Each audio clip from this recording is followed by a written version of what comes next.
გამშვიდობი საკიდევ ერთხელ თქვენ უყურებთ კურიერს 9 საათზე. მდინარის გრიგოლ ნარსია და რას ყვებიან საქართველოს ბანკზე თავდასხმაში ბრალდებულ მამაკაცზე ისინი, ვინც მას კარგად იცნობს. კურიერის გადამღები ჯგუფი დაკავებულის მშობლიურ სოფელში იმყოფება. წყალტუბოს რაიონის სოფელ ბანოჯაში საგამოძიებო მოქმედებები გვიანობამდე მიმდინარეობდა.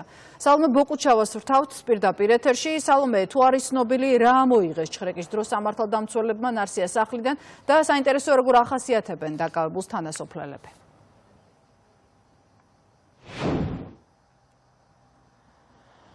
თანასოფლელები ამბობენ, რომ ნარსია იყო წარსულში ნასამართლევი, ის ორჯერ იხდიდა საპატიმროში იმყოფებოდა ორჯერ თურქეთის ტერიტორიაზე. ამ ინფორმაციას გვაწოდებს მისი მეზობელი, თუმცა დეტალები მისთვის არის უცნობი. გრიგოლ, იგივე გიგა ნარსიას მეზობლები ასევე ამბობენ, რომ გუშინ მთელი ღამის განმავლობაში მიმდინარეობდა საგამოძიებო მოქმედებები მის საცხოვრებელ სახლში და არაერთი ნივთმტკიცებულება არის ამოღებული, მაგრამ მათთვის უცნობია მოხდა თუ არა იარაღის ამოღება მისი საცხოვრებელი სახლიდან და ზოგადად მათ არ აქვთ ინფორმაცია კონკრეტულად რა ნივთმტკიცებულებები იქნა ამოღებული. კითხვაზე ინახავდა თუ არა ის საერთოდ სახლში ცეცხლსასროლ იარაღს ან რაიმე სახის იარაღს, ამბობენ არას, მათ არ აქვთ მსგავსი ინფორმაცია, ბოლო პერიოდში არც უცნაური რამ შეუნიშნავთ და არაფერი იციან გეგმების შესახებ. მეზობლები ამბობენ, რომ გრიგოლ ნარსია მარტო ცხოვრობდა წყალტუბოს ამ სოფელში და მისი ოჯახის წევრები საქართველოში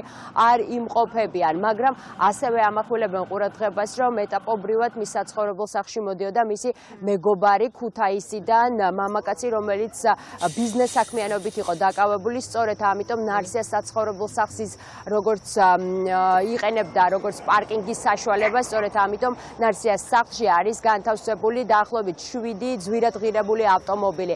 საინტერესოა, ვინ არის ეს ადამიანი და რა ინფორმაციას ფლობს იგი გრიგოლ ნარსიას გეგმებთან დაკავშირებით. ჩვენი ინფორმაციით ის პირი ცდილობს, რომ დაუკავშირდეთ საგამოძიებო უწყებას და შესაბამისი ინფორმაცია მიაწოდოს.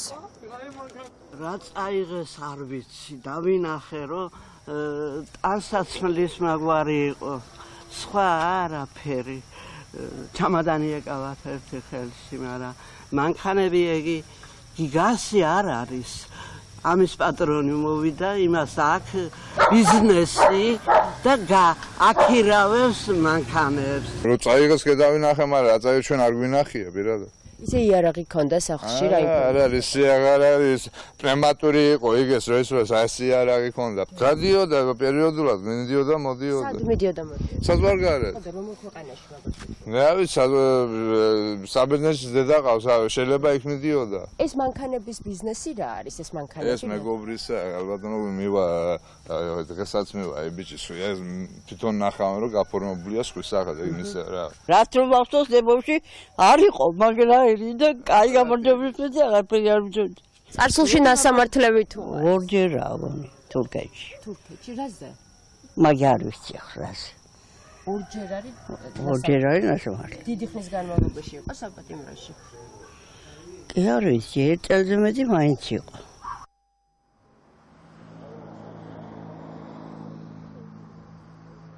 გრიგოლ ნარსია შინაგან საქმეთა სამინისტროს სპეცოპერაციის შედეგად გუშინ დაახლოებით 9 საათისთვის დააკავეს.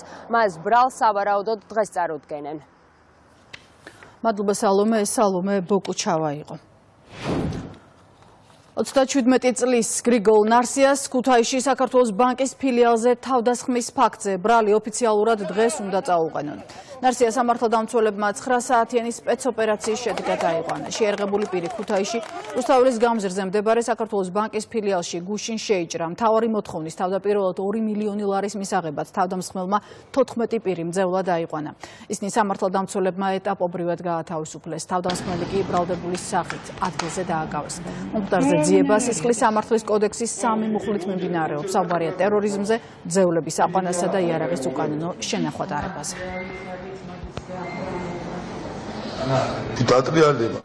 გვიან ღამემდე გაგრძელდა მძევლების გამოკითხვა იმერეთის სამხარეო პოლიციაში. რამდენიმე საათიანი პროცესის დასრულების შემდეგ მათ პოლიციის შენობა კომენტარის გარეშე დატოვეს. შეგახსენებთ, საქართველოს ბანკში შეჭრილ თავდამსხმელს მძევლად სულ 14 პირი ყავდა აყვანილი, ისინი ეტაპობრივად გათავისუფლდნენ. მომხდარის შედეგად არავინ დაშავებულა. შეგიძლიათ რომ გითხრათ. აი რა ხავთ მოძიებას. თქვენი ყავით ხო ერთ-ერთი რა კითხვები ქონდა გამოძიებას, რა ინფორმაცია მიაწოდეთ, შეგიძლიათ რომ საინტერესოა დეტალები დამატებითი განმარტებები გააკეთა ჩატარებულ სპეცოპერაციასთან დაკავშირებით შინაგან საქმეთა მინისტრის მოადგილემ რუსთავი 2-ის ეთერში. ალექსანდრე დარახველიძის თქმით, დაკავების დროს მძარცველმა სამართალდამცველებს წინააღმდეგობა გაუწია და მას ხელში გახსნილი ყუმბარა ეჭირა. დარახველიძემ ხაზგასმით განაცხადა, რომ დამნაშავე არც ერთი ძალოვანი უწყების მოქმედი თანამშრომელი არაა. არსებული ინფორმაციით ნარსია ადგილზე მარტო მოქმედებდა და სპეცოპერაციის მიმდინარეობისას სამართალდამცველებს მისთვის არანაირი თანხა არ გადაუციათ.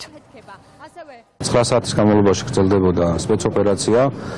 ჩვენი თანამშრომლები, პოლიციელები მუდმივად იყვნენ კომუნიკაციაში. ხედავთ ჩვენი არაერთი მცდელობისა, რომ მოლაპარაკებით მიგვეღწია მასთან შეთანხმებას.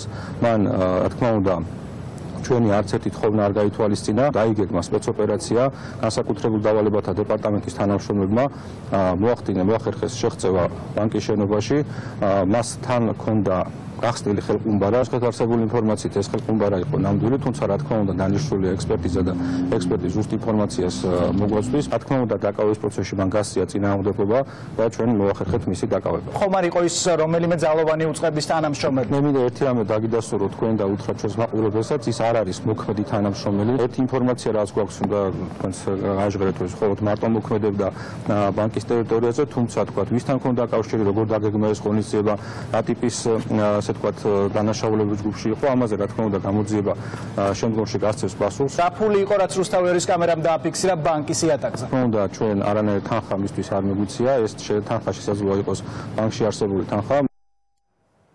შეიარაღებული მამაკაცი ქუთაისში საქართველოს ბანკის ფილიალში დილით დაახლოებით 12-ის ნახევარზე შეიჭრა. თვითმხილველები ყვებიან, რომ თავდაპირველად ის სამოქალაქო ტანსაცმელში იყო, მოგვიანებით კი სამხედრო ფორმა გადაიცვა. ვიდეო კადრებში, რომლებიც მთელი დღის განმავლობაში მძევლების მიერ ვრცელდებოდა, ჩანს, რომ თავდამსხმელი შეიარაღებული იყო და იდენტიფიცირების თავიდან ასაცილებლად ნიღაბი ეკეთა. ეცვა ჯავშან ჟილეტი და სხეულზე მიმაგრებული ჰქონდა ასაფეთქებელი მოწყობილობის მსგავსი ნივთი. ვიდეო კადრებში ასევე კარგად ჩანდა, რომ მამაკაცს მარცხენა ხელში სავარაუდოდ ეჭირა მოწყობილობის სამართავი პულტი. მარჯვნაში კი სავარაუდოდ ხელყუმბარა, რომელიც წებოვანი ლენტის საშუალებით ხელზე ჰქონდა მიმაგრებული.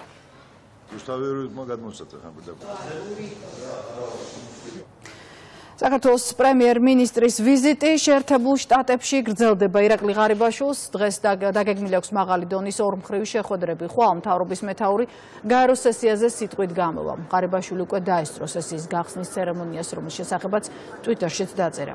მონაწილეობ გაერთიანებული ერების ორგანიზაციის გენერალური ასამბლეის გახსნით სესიაში, რომელზეც მსოფლიო ლიდერები გლობალური დღის წესრიგის ყველაზე აქტუალურ საკითხებს იხილავენ.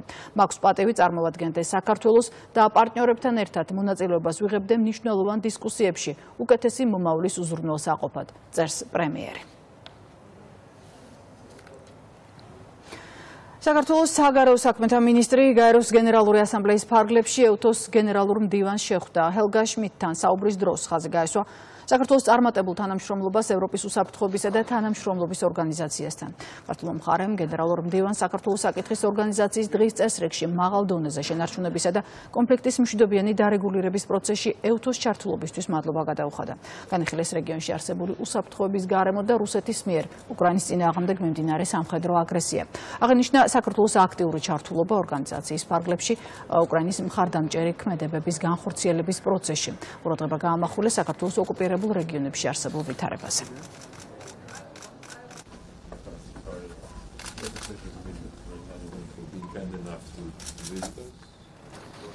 ოპოზიციის ის ნაწილი, რომელმაც ქართულ ოცნებასთან ერთად მუშაობაზე უარი თქვა, დღეს 12 პუნქტიანი რეკომენდაციების შესრულების გეგმის საკუთარ ვერსიას გაასაჯაროებს.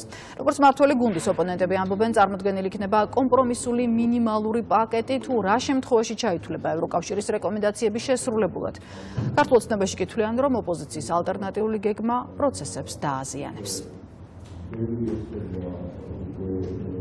შევარჩიეთ მინიმალური პაკეტი, თუ რა შემთხვევაში შეიძლება ჩაითვალოს რეკომენდაციების შესრულებულად, ეს არ აღმოუφრის იმ პრობლემას, რაც სასამართლო სისტემაშია, რაც და ოლიგარქიზაციასთან დაკავშირებულია, მაგრამ იმისთვის, რომ სალაპარაკო და სპეკულაციის სივრცე არ ქონდეს ქართულ ოცნებას, ჩვენ მინიმალური კომპრომისული ვარიანტის შეთანხმებას გავაკეთებთ. ძირითადად ჩვენი ხედვა არის სრულად კოორდინირებული არასამთავრობო ორგანიზაციებთან. ჩვენ ჩავთვალეთ, რომ ეს არის პროცესისთვის უკეთესი, რომ ხელისუფლებას არ მიეცეს შესაძლებლობა მათ შორის ხელი გაიშვიროს ოპოზიციისკენ და თქვას, რომ ჩვენ თითქოს ვითხოვთ მათგან რაღაცას, რასაც არავინ სხვა არ ითხოვს. როდესაც ისინი წარმოადგენენ ჩვენი კოლეგა რადიკალური ოპოზიციის წარმომადგენლები თავის პოზიციებს საზოგადოებას კიდევ ერთხელ ინაგითად მიეცემათ საშუალება რომ დარწმუნდეს რომ მათი მხრიდან გაჟღერებული კონკრეტული წინადადებები არის ორიენტირებული გეგმის შესრულების დაზიანებაზე და რომ ის იქნება დარწმუნებული ვართ საწინააღმდეგო იმ მნიშვნელოვანი პუნქტებისა რომელზეც მართლმა გუნდმა ოპოზიციის ნაწილთან ძალიან კონსტრუქციული განხილვების შედეგად პოზიციები შეაჩერა. და ბოლო ამბები უკრაინიდან, სადაც საბრძოლო მოქმედებები გრძელდება რუსული ჯარების თავდასხმას ხარკოვის ოლქზე 2 მშვიდობიანი მოქალაქის სიცოცხლე ემსხვერპლა. დაშავებულია 9 ადამიანი, მათ შორის 4 ბავშვია. პეჩენიხის რაიონში მდებარე წყალსაცავზე რუსული ავიაიერიშების გამო მოსახლეობას სახლების შესაძლო დატბორის შესახებ აფრთხილებენ. გასული დღე-ღამის განმავლობაში უწყვეტად იბომბებოდა სუმის ოლქი. რუსულმა ძალებმა 170-ზე მეტი დარტყმა მიიტანეს რეგიონის 7 დასახლებაზე. შედეგად დაზიანებულია საცხოვრებელი სახლები, საავადმყოფო და ელექტროგადამცემი ხაზები. გასულ ღამეს აფეთქებების ხმა ისმოდა ზაპოროჟიეს ოლქშიც. რუსული ძალები თავს დაესხნენ დონეცკის ოლქის ქალაქ პოსკრევსკას. ვრცელდება ინფორმაცია დაშავებულების შესახებ.